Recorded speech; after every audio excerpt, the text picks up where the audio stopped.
première lecture disait que l'Esprit du Seigneur est sur moi parce qu'il m'a consacré par l'onction. J'exulte de joie dans le Seigneur, je jubile en mon Dieu. Deuxième lecture était équivalente à celle des Philippiens, c'était celle des Éphésiens. Réjouissez-vous dans le Seigneur, car il est proche. En ce dimanche, tout est joie et tout est paix.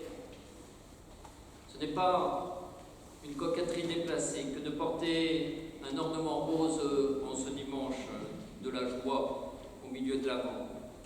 La liturgie a une pédagogie magnifique pour porter notre âme vers la réalité la plus profonde qui soit notre salut en Jésus-Christ. Si Jésus est le tout de notre vie, il est notre joie profonde. Il est aussi notre paix la plus profonde. Le Christ est notre paix, dit saint Paul. Il n'y a pas un homme qui n'ait eu plus de soucis, de difficultés, de peines que saint Paul, et pourtant qui se soit donné une fois converti à la lumière du Christ pour porter au monde la grâce du Christ, qui est paix et joie. Les plus belles et les plus lumineuses lettres de Paul ont été écrites du fond de sa prison. Il y a des lettres comme celle aux Romains qui sont très théologiques. Nous avons les lettres de la captivité, comme nous les appelons, qui révèlent cet élan et cet appel à la joie, comme l'épître aux Philippiens, aujourd'hui celle aux Thessaloniciens. C'est une exhortation pressante. Réjouissez-vous dans le Seigneur. Réjouissez-vous, frères et sœurs, soyez dans la joie, une véritable allégresse. Mais ne nous réjouissons pas faussement, pas avec des joies passagères. Réjouissez-vous d'une joie intense, tout intérieure. Nous découvrions dimanche dernier combien il fallait laisser le Seigneur tracer lui-même son chemin en nous. Mais aujourd'hui, il faut laisser éclater sa joie. Au moment de laisser les apôtres et ses disciples pour aller vers sa passion, il leur livre son secret. Je vous ai dit tout cela, c'est-à-dire l'Évangile, pour que ma joie, dit Jésus, soit en vous, et que votre joie soit parfaite. C'est un moment grave où les apôtres sont remplis de tristesse, car ils sentent la gravité des événements, que le Seigneur leur livre le secret de son cœur. Sa joie est un fruit de l'Esprit en lui et la caractéristique de sa relation de communion avec le Père. C'est l'année où il faut avoir une espérance beaucoup plus forte. Il faut, malgré les circonstances, malgré les difficultés, avoir une espérance encore plus forte et une joyeuse espérance. Il faut être, comme dit saint Paul, spe gaudentes, car nous sommes spe salvi. Il faut être joyeux en espérance, car nous sommes déjà sauvés en espérance. C'est ce que reprend le pape Benoît XVI dans son encyclique sur l'espérance, que je vous invite à reprendre souvent. Il faut être joyeux en espérance, car nous sommes sauvés, déjà maintenant, en espérance. Le pape François, dès le début, nous a montré la voie qui est celle de la mission du disciple missionnaire, qui est de porter la joie de l'Évangile. Saint François d'Assise, Saint Philippe Néri étaient des apôtres de la joie, car habités par la joie du Christ. Que nous recommande aujourd'hui saint Paul, soyez dans la joie, priez sans relâche, rendez grâce sans cesse, n'éteignez pas l'esprit. Si l'Église, dans cette attente du Christ, dans cet avant, ouvre une fenêtre, adoucit la couleur austère du violet par le rose des ornements, en ce dimanche, ce n'est pas pour que nous nous relâchions aujourd'hui, au contraire, pour que nous soyons encore plus saints, plus avec lui, plus à le porter aux autres, et que nous soyons dans une joie profonde. Chers frères et sœurs, je n'ignore pas les peines profondes et les soucis de beaucoup d'entre vous. Ce matin, un jeune père de famille qui vient de perdre son parrain prêtre venait me voir en me disant « J'ai cette tristesse profonde au fond du cœur, et pourtant c'est le dimanche de la joie. » Oui, l'une n'empêche pas l'autre. Je vous invite à tout remettre dans les mains du Christ qui est proche de nous. Il faut que nous entendions aussi la remarque de Jean-Baptiste, qui ne vaut pas que pour ses contemporains, mais aussi pour nous. Au milieu de vous se tient celui que vous ne connaissez pas.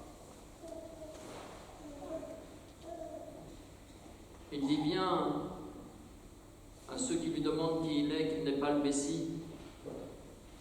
Mais nous, il nous a demandé ce soir, connaissez-vous vraiment le Christ? En tout cas, je ne le connais pas assez. Et cela malheureusement parce que je ne prends pas assez tous les jours les moyens de cette intimité avec lui pour le découvrir là où il est. Il ne suffit pas d'en avoir le désir, il faut entrer vraiment dans cette connaissance du Christ. C'est une connaissance d'intimité, c'est une connaissance d'amour, et celui qui nous le révèle, c'est l'Esprit Saint. En effet, la joie et la paix sont des fruits de l'Esprit. N'éteignez pas l'Esprit, n'éloignez pas les prophètes, discernez la valeur de toutes choses. Allumons le feu de la joie, la lumière de la vie, la flamme de la paix. Comme Jean, soyons les témoins d'un Dieu qui est déjà là, du Christ qui est avec nous. Il est vrai que cette joie véritable qui est la nôtre, la joie chrétienne, n'est ni exubérance, ni euphorie, ni étourdissante. Dans le cœur de Dieu, il n'y a pas de lendemain de fête gris. La joie, elle est faite de paix et de sérénité. Jaillit d'une rencontre de l'amour et de la vérité, de l'embrassement, de la justice et de la paix, de la communion du ciel et de la terre. Notre joie n'a d'autre source que celle de Dieu et qui s'exprime par la présence du Christ, qui se découvre dans la connaissance du Christ. C'est de cela que Jean est le témoin, de cette lumière et de cette joie. Sa joie, dit-il, est d'être l'ami de l'époux. C'est sa joie et elle est parfaite. Il correspond à ce que va apporter Jésus lui-même, la joie parfaite. C'est le dimanche de la joie parfaite. Saint François d'Assise, dans une marche vers Assise, en pleine tempête, avec frère Léon, se demande ce qu'est la joie parfaite. Il lui cite toutes les situations de contradiction, les situations les pires, et que si en arrivant, le frère portier les traite de gredins et ne leur ouvre pas la porte, les laissant dans la tempête et la neige, ce sera la joie parfaite. Tout cela, dit-il, nous le supportons patiemment et avec allégresse, en pensant aux souffrances du Christ béni que nous devons supporter pour son amour au frère Léon, écrit quand cela est la joie parfaite. C'est en fait rejoindre celui qui a livré sa vie pour ses frères, qui a aimé jusqu'au bout et nous apprend à faire de même. C'est le Christ lui-même qui fait passer de l'amertume à la douceur. C'est cela la vraie joie. Notre joie, c'est celle des saints, parce que c'est une joie dans le Seigneur. J'exulte de joie dans le Seigneur. Mon âme jubile, oh mon Dieu. C'est la joie du prophète Isaïe, c'est celle de Jean-Baptiste, c'est celle de la Vierge Marie, remplie de l'Esprit Saint et de son Magnificat que nous avons chanté. C'est celle de l'émerveillement de Saint François. C'est la nôtre aujourd'hui. La joie, c'est l'appel à la sainteté d'une vie confiante et pleine d'espérance. Reprenons